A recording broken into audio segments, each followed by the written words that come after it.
Ad Infinitum is the only podcast solely focused on audio ads. Advertising. The creatives who make them, and/or the latest thinking that informs them, how the space is evolving, and, my favorite part, a roundup of recent audio ads and analysis by yours truly, Ad campaign. Stu Redwine, VP Creative at Oxford Road, and each episode's guest. This is Season 2, Episode 6 of Ad Infinitum, and this episode's title is Audio's Rule of Thirds, discussing how brands can best connect with hosts, what the ingredients of a persuasive host-read ad are, and rating some recent movers and shakers in the podcast space from Magellan.ai's May report. Our guest is Mike Jensen, a pioneer in the podcasting world with his company, Rhapsody Voices. Welcome to the show, Mike. Thanks so much for having me, Stu. Thanks for being here. So, as the brains behind Rhapsody Voices, Mike is shaking up how creators and sponsors connect. And he's no rookie. With over 2 decades in digital media, including significant roles at AOL and Stitcher, Mike knows his stuff when it comes to growing audiences and creating profitable content. And Rhapsody Voices was founded by a team of digital natives with deep experience at the top 5 podcasting networks. Mike and his team are building a company to address the challenges facing creators at both the big networks and the all-in-one smaller shops. Monetization is one of the biggest challenges facing creators across all platforms. So they lean in hard on sales and deliver value for both sides of the marketplace, creators and their shows, as well as the brands and agencies on the other side of the table. Mike, in your own words, what sets Rhapsody Voices apart? Like, why Rhapsody Voices? I think that when you talk about Rhapsody Voices, we really want to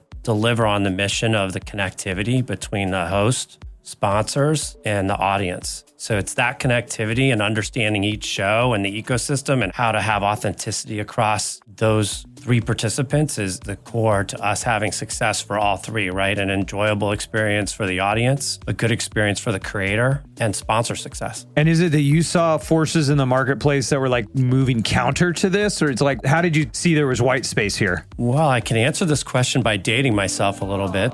Since we had the intro and it's like I've been doing this a long time, you know, it goes back even before specifically audio, which has been my passion for 20 years, where we've tried to make sure at the kind of the foundation, the beginning of the internet, like how do we make great content and sponsors, you know, participate together and make for success, right? I think we've seen that happen online with the evolution of video. And I think in audio, we've seen what is in talk, quite an innovation, right? From what had been sort of traditionally moved into a few select pieces of content in AM radio, right? And now we have this evolution of so much different types of storytelling and comedy and sports. And what we're seeing is, hey, with that kind of evolution, you've really got to evolve in terms of how you're connecting the audience, the host, and the sponsors, right? And so you've got to look at every show and recognize what needs to happen for that connectivity to be in place. And when you see like programmatic and the other tools that are in place that are like all driving efficiency, you know, what you're talking about kind of very much it lines up with something we talk about at Oxford Road, which is like the intentional inefficiency of audio with the intimacy of audio, that like you're not talking about set it and forget it campaigns here. You're not talking about, hey, I'm just going to make it really easy to just effortlessly buy this ad and plug it in programmatically into a bunch of shows.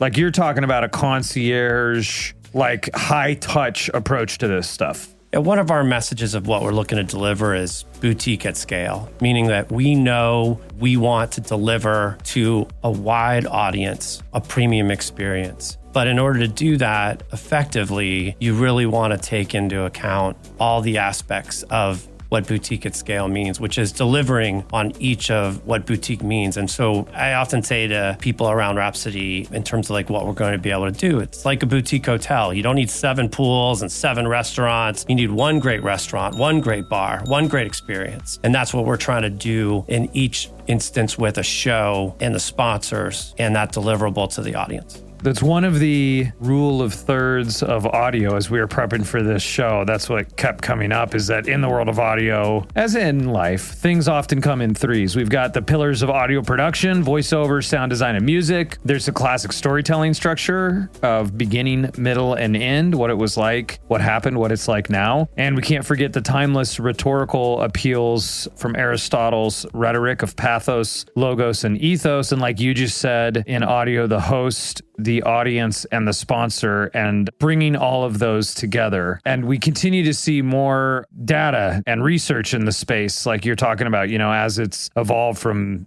talk radio to what it is today. So special shout out here to Olivia Gerving, our junior media analyst at Oxford Road, for recapping the recent Sounds Profitable Ad Nauseum report for 2024 that details some current trends in how audience perceive podcast ads. And I just wanted to talk about a couple with you, Mike. So some key observations from the study: listeners don't find interesting, funny, or novel ads fatiguing. Okay. So, shocker, but if it's interesting, it's funny, it's novel, I'm going to stay tuned in. I know I'm like that, but that's dangerous. Focus group of one. Ad nauseum study found that as well. They find a lack of variety in form and repetition of the same brand message tiresome. So it's kind of the flip side of that. 41% are tired of hearing generic announcer-read ads, and host-read ads are preferred. And we continue to see that. Host-read ads are preferred, tired of hearing the same old thing over and over. And like it said, 41% are tired of hearing generic announcer-read ads. And what I hear in this is like not putting in the effort, hearing the same message over and over, something that's not funny or interesting or novel. That's what happens a lot of times when people are doing audio at scale. But what you're talking about is boutique at scale. How do we still make it special? And one last little bit from the study is notably, and this is what Tom Webster over at Sounds Profitable pulled out as his main observation, is that listeners expect to hear 3 ads per podcast episode. So another one of audio's rule of thirds. But what I think is interesting about that is we expect to hear those ads, right? Unless you're paying not to, you're expecting to hear 3 ads per podcast. So how do we make them interesting, funny, or novel? Because that's what people want to listen to. So I wanted you to break down your audio trinity for us, like we were talking just before the show. What are the 3 things you emphasize with talent when connecting with brands and to give the best host reads? I think when we are having a conversation with the creator, which is where it starts, oftentimes they'll say, well, what's most important, right? Like, I'm not from the media side, right? I'm a content creator. And we say what's most important is that authenticity. But from there, we do break it into what I would call 3 different core pillars, right? It's people, process, and product, which fits back into what we talked about as far as boutique at scale and that connectivity with audience, content, host.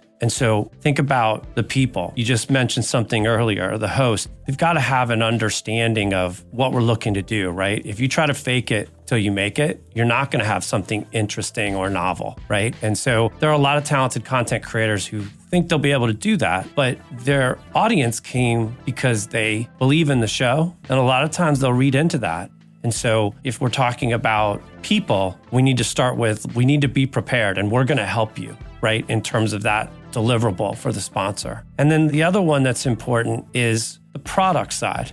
So the product side is important because a lot of times creator will be handed a lot of information regarding that sponsor.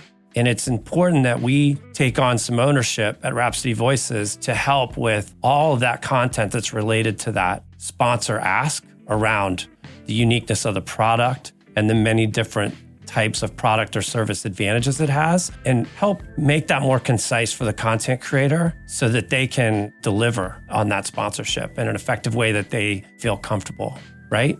And that's related to the product, right? And then the third one, you mentioned a little bit about this, but process. When I say you mentioned a little bit about it, I think about what you were saying with sort of like the non-host ad nauseum, what have you. Well, that's related to where the ad placement is, how often it's heard, its length, right? And so when we think about that, we look at each show and go, okay, how is it consumed? Where should we put the ads? Is this content creator tend to be a little bit longer form with the way that they do the read? Or are they very concise with their ad read? And that may play a role in like how we do the ad placement, so that beyond the Tom Webster research that indicates that there's going to be 3 ads and they accept that in the show, right? It's how do we deliver those ads and being effective, understanding that show in placing them in ways where the audience is finding it comfortable and acceptable and maybe even welcoming, right? And to add to that, I think when you have a creator that kind of understands the process, what's happening,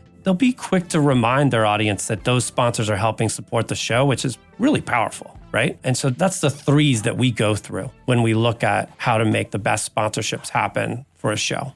And seeing this come to life with like some of your shows, like the Jim Cornette Experience, I know his air checks are off the map on the stuff he does creatively and how long he'll go. I mean, that's where I see all of this, coming together. I mean, what's that like working with him and unlocking that magic? I think it starts with the people. And when you think about the hosts of the Jim Cornette show, Jim and Brian, they make sure to save every sponsorship read they do because they look at all of it as branded content.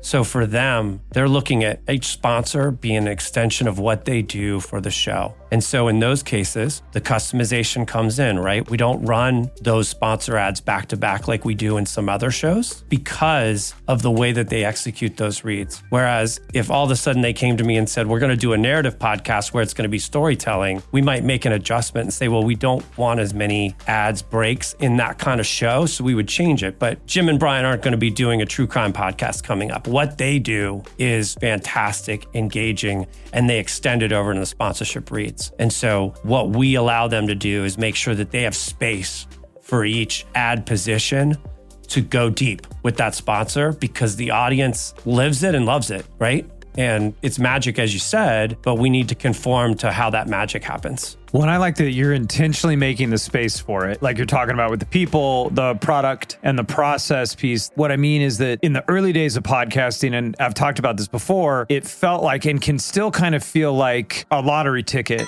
Winner. Where it's like, oh yeah, the CPM is X and it's going to be a host-read ad depending on the host of the show. But just sort of in general, there'd be this underlying thought of like, they might go long. He or she might sing a song or magic could happen as opposed to going, hey, we know this talent delivers magic. So we're going to thoughtfully and intentionally structure this deal in such a way that that is exactly what's going to be delivered as opposed to put your money in the machine, pull the lever, and maybe that'll happen. Maybe it won't happen. Well, is this a portion of the show where we can do spoiler alert? Because we had this conversation about what is possible and how we might innovate further. And I think the lottery ticket, maybe we make that more of a deliverable that is purchased rather than the luck of the draw. And I think it's a great idea to look at that. Now, in the case of like a Jim Cornette show, I don't think you undo those longer ad reads for it. What you do is you say, hey, we want to do more customization. And so we've had the dialogue, not necessarily to shorten their reads, but to bring a sponsorship into a tentpole activity that's happening in wrestling culture and make that a deliverable with like a bit more power of how the sponsor is integrated into those key segments and happenings that are going on. And so we're working on that now. Whereas I think for some other shows, there should be a longer read opportunity, right? And then we can rework the ad structure around that longer read. So, maybe if I had done this show earlier, Rhapsody Voices would be making more money. But maybe we just start from here, Stu, and we give you credit. Hey, I think that sounds great. As I often say, it's the teamwork that makes the dream work. And I want to see podcasts continue to evolve and like it doesn't have to turn into a whole bunch of breaks that are chock full of a bunch of dynamically inserted. Not that like dynamically inserted or programmatic, like the technology is never the thing. Just like, let's just talk about the end listening experience. Podcast does not. On-demand audio does not have to become what broadcast audio became. Like it does not. Right. Full stop. But it could. It could. I think we are hearing in the marketplace that it's less accepted by the audience. I think that, you can't have necessarily the same ad load you have in broadcast radio, which has the power of people kind of popping in and out. And that's not against broadcast radio because they provide a structure where you can pop in and out for 5 or 10 minutes. And I would argue that for a lot of podcasts, you can't easily do that, right? But I think we've got to be respectful of what podcast leans into, which is like a heavy engagement with that listener. And you can't have as many ad reads as you do in broadcast radio. I think the other element here around the sponsor and podcasting is one in which you think about how do you best deliver in both a host and a non-host, because this session isn't to be like host, read, or nothing, right? It's, hey, I think that there are non-host reads that can be impactful. We know, I was listening to your show earlier with another guest, right? And talking about how a familiar voice becomes a welcome voice, right? And I know that from Spotify, right? My DJ X is always in my ear and I'm kind of used to him now. At first, I didn't know if I liked him. Now, I'm okay with him, right? He's kind of warm and fuzzy, but there's some limitations there, right? Now, if DJ X comes on and reads the State Farm ad 4 times in a row, I don't want to hear that, right? And so we've got some issues around frequency capping or where those ads are placed, how many are in a row, and those are things that are really hurting more programmatic non-host, I think. And I think that, frankly, the host read does guarantee you a better experience in most cases. And Rhapsody Voices needs to deliver on that. We're providing a premium experience for sponsors. They're paying a premium rate, usually, for host reads. And we need to deliver on that. And all the research shows that it does deliver better than the non-host read. And I think there's a huge it depends piece of this. Having done this, been at Oxford Road since before the beginning and been doing this now over a decade, it's like what I think of more than anything is we have to back up and look at our business goals and our communication goals and then go, where am I trying to hit people in the funnel, upper funnel, mid funnel, bottom funnel? What kind of mousetrap am I designing? Or if those kind of mechanical predatory metaphors don't work, what kind of relationship am I trying to build with the listener or the consumer? Whatever it is, first principles, then from there you can determine how best to execute. And if you're new to audio and you're trying to get a lot of bottom funnel action, well, if you're in a lean in medium, having the host give a full-throated personal first-person endorsement makes a ton of sense. Now, if you're in a different state as an advertiser and you're trying to do stuff that's more top funnel or mid funnel, maybe you do shorter units that are produced and you're just trying to remind people. Sometimes I think people will go down to a 30 produced, and is a 30 produced, you got to really think about and maybe do some testing on. You might be better served doing a 15. If all you're really trying to do is remind, then why spend 30 seconds reminding when you could spend 15? Or on Sirius XM, for instance, we've done these 6-second bumpers, different things like that. There's lots of different mechanics and tactical approaches to how you want to show up in audio. The question is how am I measuring success? How long do I have to get there? And then that can help me decide on what the best approach is. And it by no means is one size fits all. And simultaneous to that, there is something that's just incredibly persuasive, and the data and the science and the research backs it up, in that voice that's in people's ears that they trust and listen to for hours a day, telling them, I use this and you should too. Yeah, I think one of the things you hit on is when in terms of the deliverable, what is the deliverable, right? In podcasting, we have a lot of, what I would call challenger brands coming into that space, right? Where this is something that maybe hasn't been offered to the consumer in the same way before. And that takes a deeper education, right? And so that's where host reads can be really powerful, right? With that personal experience that the host is sharing, longer form, a deeper touch in terms of the product description. I think that's really powerful. Now, if you're talking about maybe something like a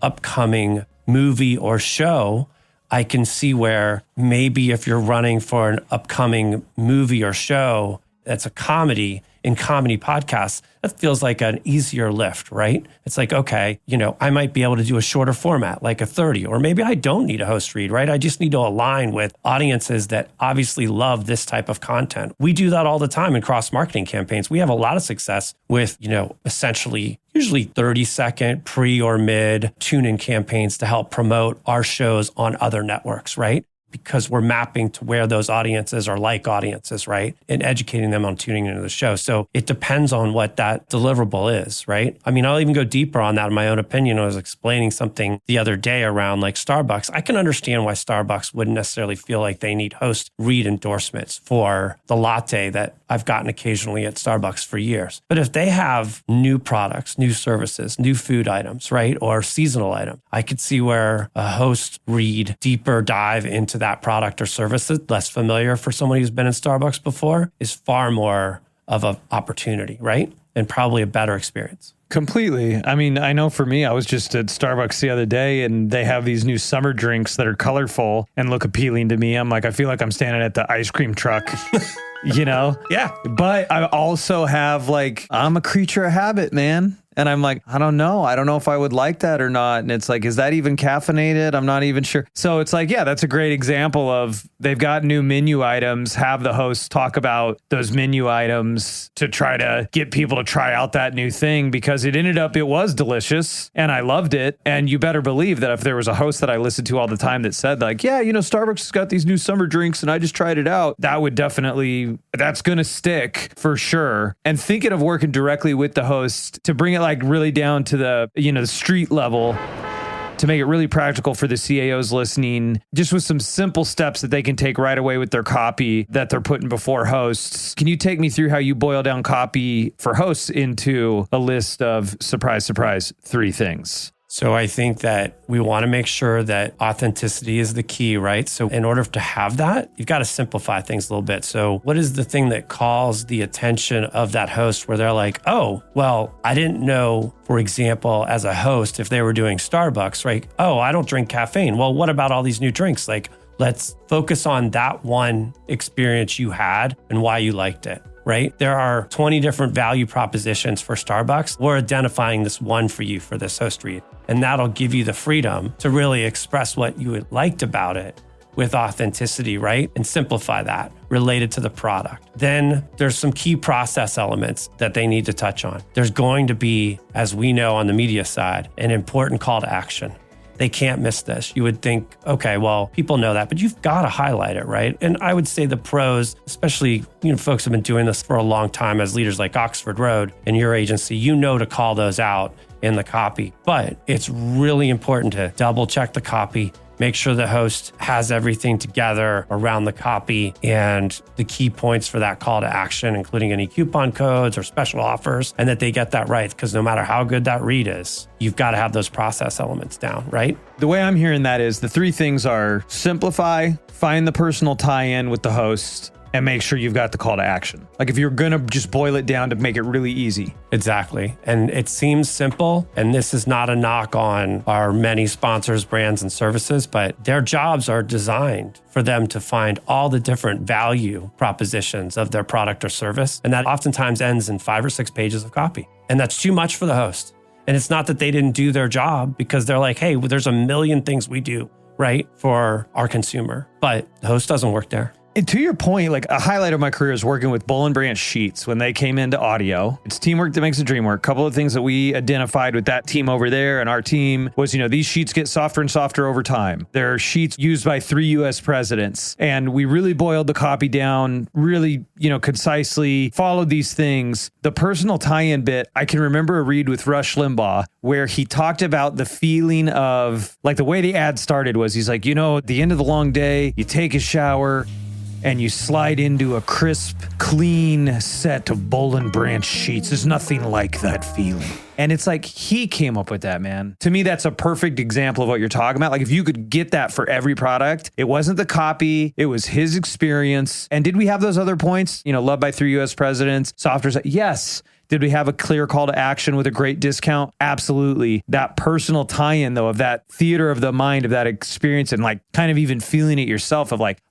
clean set of sheets, end of a long day, put in a hard day's work, took a shower, climb in. There's nothing like that feeling. If you haven't felt this for yourself, you got to get a set of these sheets. That's the kind of moments you're talking about. Yeah. And I would argue like there's a point of authenticity in there. Like Rush Limbaugh, how many hours, how many days in a row being on the air every day? Like there's authenticity in him talking about, wow, the day is over and a nice pair of sheets, get some freaking rest. I got to do this again tomorrow. It's pretty awesome. Absolutely. That's an example of what you're talking about. So keep it simple, find that personal tie-in, get your call to action. Okay, so now we're going to get into grading some ads. We've got 4 advertisers from Magellan's May 2024 rankings. So each month, Magellan AI analyzes the trailing month's data to uncover the top podcast advertisers by spend and change in spend. And we're going to be listening to spots from the top 4 movers and shakers. So these are advertisers whose spending increased from April 2024 to May 2024. And those 4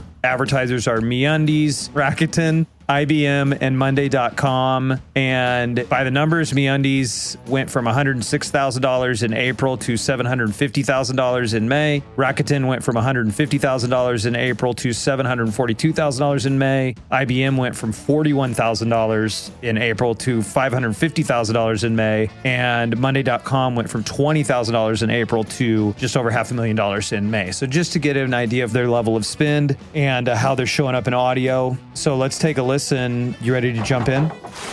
All right, jumping in with Magellan. I'm a longtime client of Magellan, so appreciate what they do. Here we go.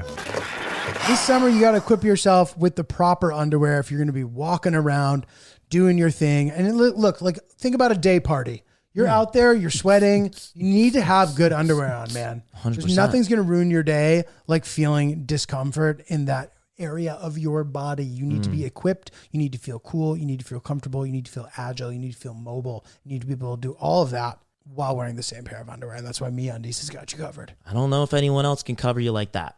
It's like an insurance policy on having a great day. Dude, 100%. And the anti-odor is a nice thing to know about. You don't have to worry that you're going to start stinking a little bit up during the day. It's really gross. And plus, it's great for like walking around, man. I do a ton of walking, and if you don't have the right underwear on, it's easy to get some chafage going, easy to get some discomfort. But when you got MeUndies, you're good. And I also love to play sports wearing my MeUndies. Yeah. They're good for everything. I personally enjoy the classic black boxer brief situation. It has good length on the leg. It's just a very comfortable, cool, solid style. But they have pretty much every style of underwear that you could ever want or imagine. There's over 100 different colors and textures to choose from. So you can wear a different pair of underwear every single day, be the most unique and creative person in the bedroom, or you could be a psychopath and just have 100 pairs of black underwear. It doesn't matter. There's plenty of variety. You get to be who you want to be, and you don't have to worry about anything else when you're wearing your MeUndies. Summer is coming. Get every cut for your butt from MeUndies. Get 20% off your first order plus free shipping at MeUndies.com/OopsPodcast. That's MeUndies.com/OopsPodcast for 20% off plus free shipping. MeUndies, comfort from the outside in.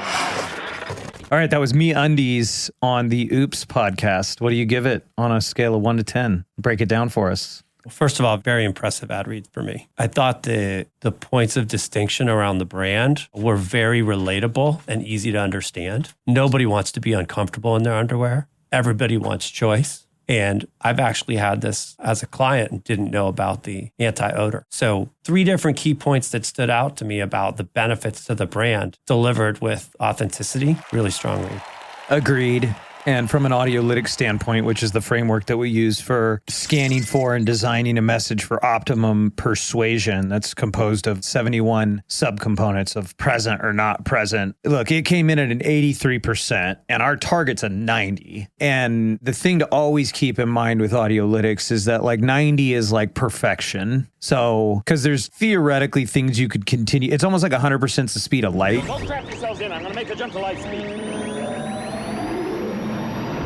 So it's like getting to that is like, forget it. So 90 is choice. And we see improvement right in this arc of like 89, 90, 91, 92, like right in there. We see a lot of massive improvement in performance, but 83%, the point is that's super solid. When I get a read like this and like technically from a message structure standpoint, like it's got an 83, there's some additional things it could do. For instance, have specific like scientific substantiation, like facts and figures. Okay, it didn't have that. I feel a little bit like, if I'm being honest about, the application of audiolytics, it's like, yeah, I mean, technically adding that in is going to move the score up. Does it absolutely need it? These guys are doing a really good job. Like, that's a long read. They're given a personal account. Could you switch out, the things that draw my attention are like a cut for every butt. And then they had some other tagline-y thing they said at the end that I can't remember. And so a cut for every butt, that's 5 words. And then like, let's say that other tagline was 4 or 5 words. So now you're getting up to 7 to 10 words that audiolytics is going ding, ding, ding, ding, ding. Hey, you're missing facts and figures. If I traded those 7 to 10 words out for something like, 4 times the stretch of competing brands or 6 times softer than cotton underwear, whatever it is that a worthwhile trade? That's where the audiolytics system to me has great value, because otherwise you may not see that. Right. You might lose it because of what you're saying. It's such a strong strong read. So it's hard to like look for improvement, but there is an opportunity for improvement. Yeah, like I felt like it's a really strong read, but our jobs are to evaluate every aspect of it. They did a great job of executing on the value proposition of the comfort and not wanting to be uncomfortable. And then they kind of went back to that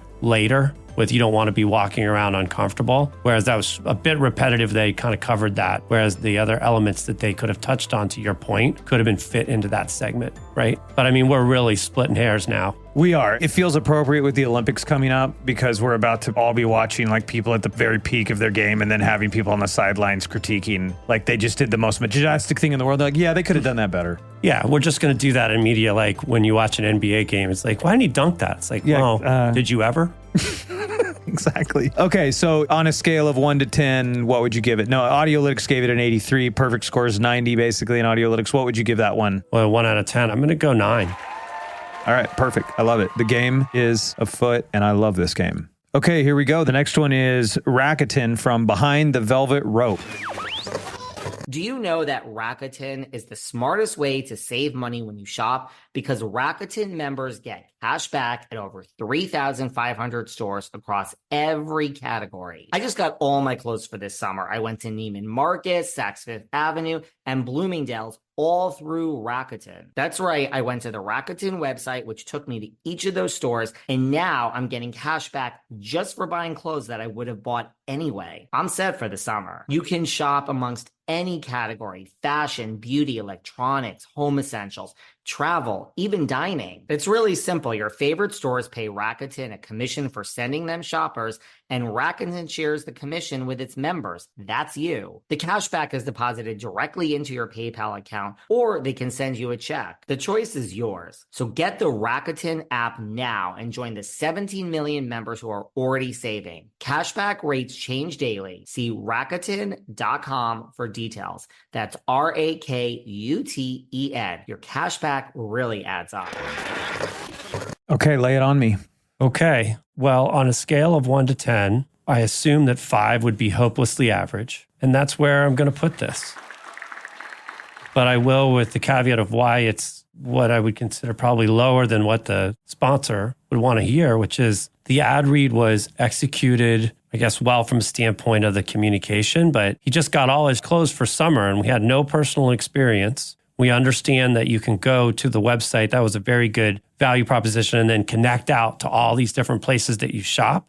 But there's a part of me that doesn't believe you because you didn't have one experience of all the shopping that you said you did that you really stood out. And for me, I couldn't get past that. Exactly. I think you're spot on. With Audiolytics, it came in at a 65%, and Audiolytics primarily is structural. You know, it's observational. It's based on these weighted elements, 71 different subcomponents that is that thing present or not present. The weighting's based on performance. That adds up to your total score. So there was words said, there was stuff there, kind of like you're saying, like, 5's not a 1, but it's missing, like you're saying, substantiation of exactly what's going on there, related to also how it works. Like, it got part of the way there on how it worked, but not completely, and definitely not in a simple way. And there's no positioning. It's not positioned against other alternatives of how one could do this, where there could be an awesome opportunity for positioning here. Because just imagine going to 10 different sites or whatever it is. No, you can go to Rakuten and save all this time, save money. There's just specifics there that were missing from it that ultimately brought the score down to just, like you said, we got an average ad here. So let's see if the next group does better and is able to raise the bar.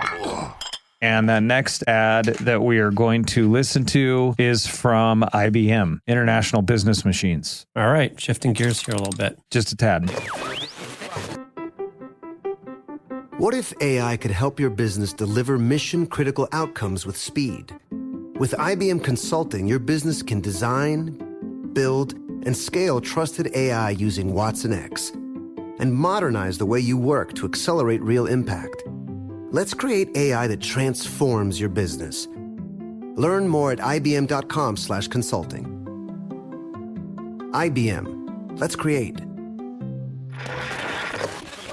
What do you think of that ad from IBM, Mike Jensen? Well, I would start by saying that I think services like this are a harder lift. So, we just talked about like what is maybe a more fun product or service in MeUndies. I don't know if I've ever referred to underwear as a fun product or service. So I guess maybe I'm standing alone up here. But related to this IBM ad, I like the call to action, simple for going to IBM/consulting to learn more about what for many, including myself, is like a need of education around AI. But AI is such a evolving topic at the water cooler, at home. Everyone's talking about it. I don't know why this is so generic in its approach when you could create maybe more excitement around being able to learn more at IBM/consulting. And so it feels like a missed opportunity. It does to me as well. What would you give it on a scale of 1 to 10? I'm going to give it a 6. So it's a little better than Rakuten. Well, I think it's a harder lift, honestly. That Rakuten was something that I thought the sponsor copy opportunity was pretty tremendous to be able to go to this website and then pull out, the value of that right away. I don't know if you could do that as an IBM copywriter to say exactly what you're going to get, but there's just an opportunity to just create something here that's missed. I think you're right. The research shows that as well, particularly in B2B. And I mean, in all advertising of like making emotional connections, how valuable that is and being distinct. And to your point, like it felt like an ad to me before I get to the Audiolytics score of like, I feel like I can feel the brief for this ad and that like, oh yeah, we're making this for engineers that like we used the qualified language that they use to talk about this kind of stuff and put in music that's not going to bother anybody, that feels kind of, pleasant. And we'll be able to just kind of count it as an impression of like whoever this CTO is, I'm imagining is the target audience, is getting one more sort of very mild nudge in the direction of IBM, But I think that thinking can be misguided. Did they hear IBM and did they think AI and all of that? Yeah, probably. But man, did it move them at all or was it distinct at all? No. I don't want to call it lazy necessarily, but you know what I'm trying to say? Well, I want to touch on something that you mentioned in terms of like the background music, the score, right? Like, so we are producing a select group of shows at Rhapsody Voices. And even when the score in the background is not a wrong choice, we've had circumstances where it's like, this feels too dramatic for what we're talking about right now. And this music background feels dated, right? If you said that was a commercial from 1991, I wouldn't have been surprised. And that's a problem when you're talking about AI, right? Like, were they forced into this because it's in their other campaigns? I don't know, but like you touched on it and now I'm leaning in on it. It's borderline annoying. It feels sleepy to me. I feel sleepy right now. Well, we've got other reads. Okay, let's see if the next one can wake me up. So that one, it earned a resounding 61%. It needs more specific facts and figures, clearer demonstration, and a stronger offer. Like you said, another bit on this, we'll just pile on to IBM, is like, this is maybe not the best territory for this execution. The better bet might be a host-read ad where you could go longer and talk about it and explain it. And if you're going to do a shorter unit like this around this product, make something that's more distinct or interesting. So this is from the Dan Patrick Show, right? Would you be better served having him go a little bit longer talking about this, particularly in a segment that maybe even is adjacent to this same topic? That's a great point, because what are we to expect from going to IBM/consulting, right? And if Dan could even indicate with authenticity, like, hey, maybe Dan doesn't know that much about AI, but he went to the website, right?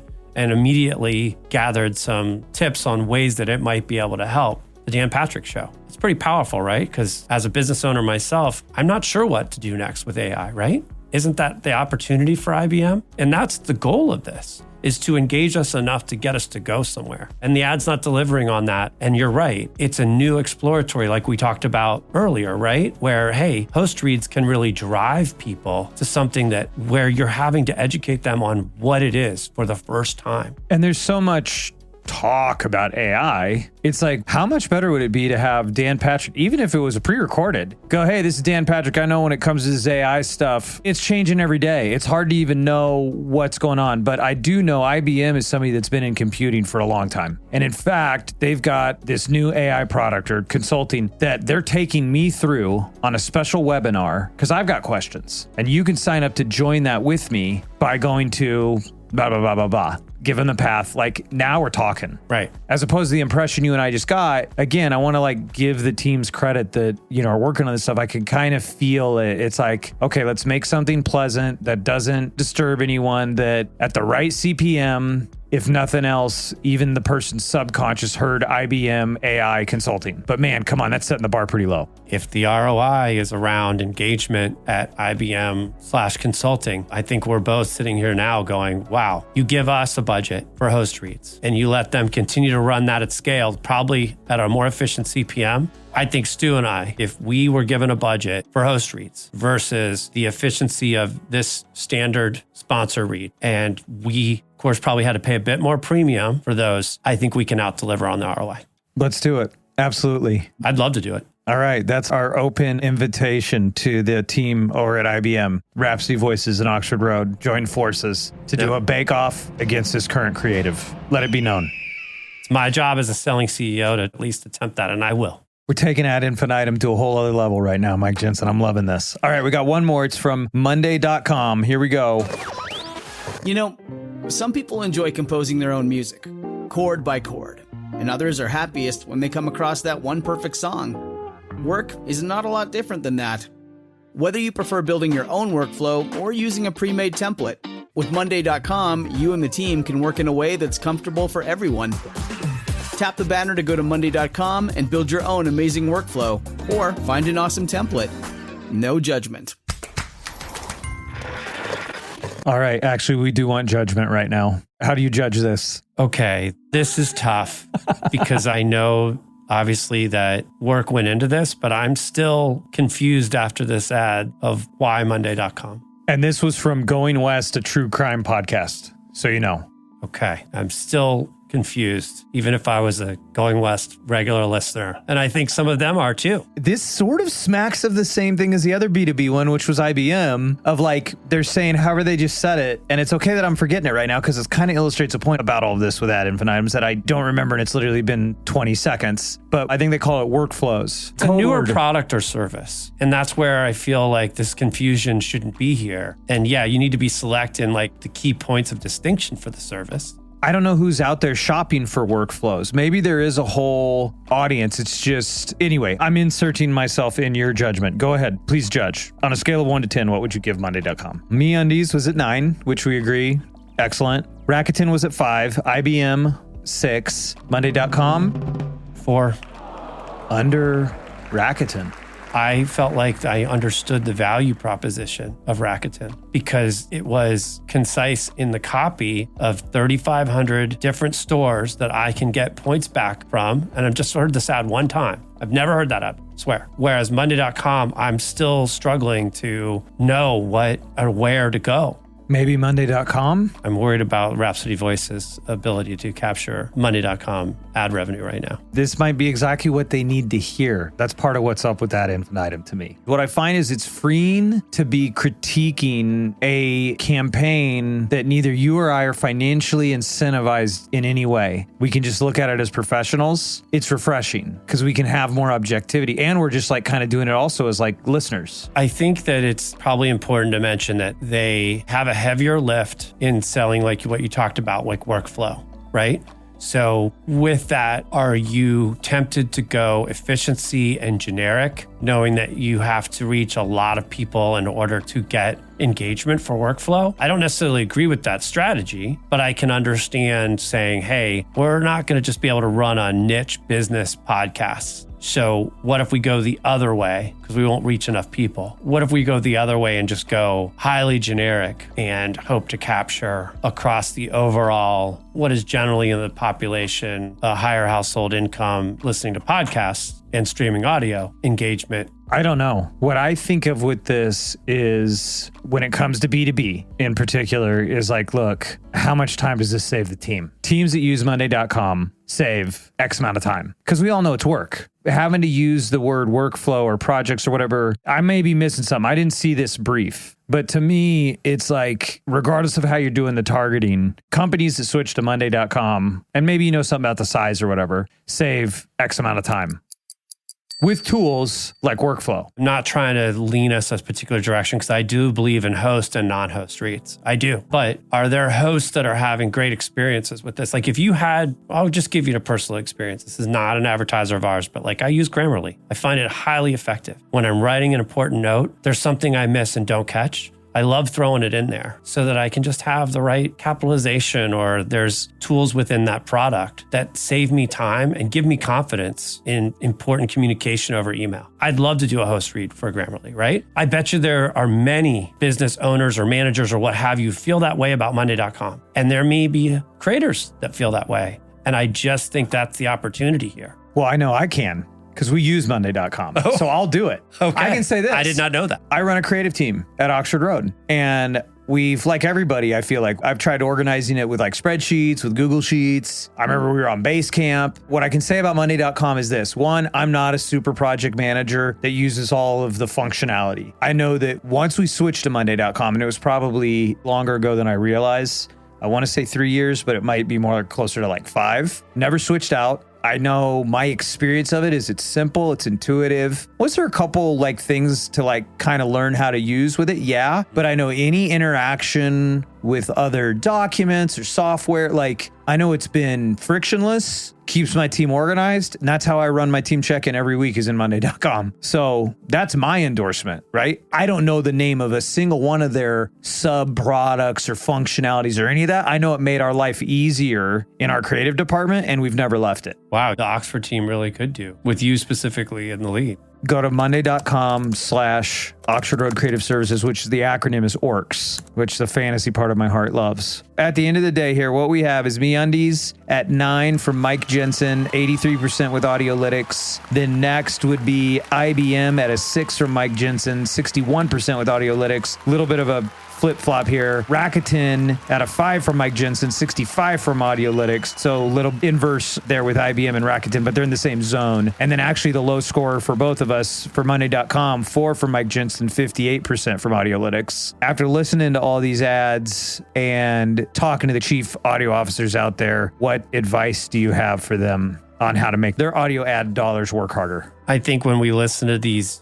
ad reads, we go back to something we talked about earlier in the show, which is the authenticity, right? We had a couple of ad reads there where we thought the product or service was a great opportunity for people, but it needed a bit more education and it needed a bit more concise value proposition. And we felt like host reads and or better copy execution of the value should be executed. So I think it's that authenticity. It's a bit more of a laser focus on the copy. And that extended even into sort of like the background music and score and those that were not host read. And then lastly, when there's any confusion of what the product or service will provide, whether it host or non-host, it has a negative impact on the messaging. So authenticity, focus, and clarity. Yep. You did a very good job of taking that word salad and making it something of value. I focused on it. A focused, yes. This has been awesome. Mike, thank you for joining. Thanks for coming on to Ad Infinitum, sharing your experience. Where can listeners go to learn more about you and connect? Well, you can always go to the website, rhapsodyvoices.com, but you can reach me directly at Mike, M-I-K-E, at rhapsodyvoices.com. I'd love to hear from people, listeners, questions, and I'm here to be a resource for anybody. And I know that I learned from each of those conversations. Just like this one today. Thanks for doing this face-to-face, by the way. You're welcome. Yeah, I'm glad we did it face-to-face. And one last audio rule of third, something that comes well in threes is thank you, thank you, thank you. Wow. I really appreciate the opportunity to be a part of the show. I'm glad you were here. It's hard to be hateful with a plate full of grateful. Isn't that right? It is, and why not invite longtime Media Roundtable listener, which that I am. Thank you for that. So for our CAOs that are listening, remember authenticity, focus, clarity. And when it comes to the copy, look for that personal tie-in with the host. Hosts are people too, like we've talked about. Keep it simple and make sure that you've got a clear call to action, that it's stated clearly and that it makes sense, right? You want it to be simple. So personal tie-in, simplicity, keep it simple, and have a clear call to action. And to all our listeners, remember, if you like what you heard today, show us some love with an honest 5-star review. And if there's an ad you can't get out of your head that you want us to dissect, let me know. It's stew@oxfordroad.com. That's STEW @oxfordroad.com. And until next time, remember to have fun making the ads work.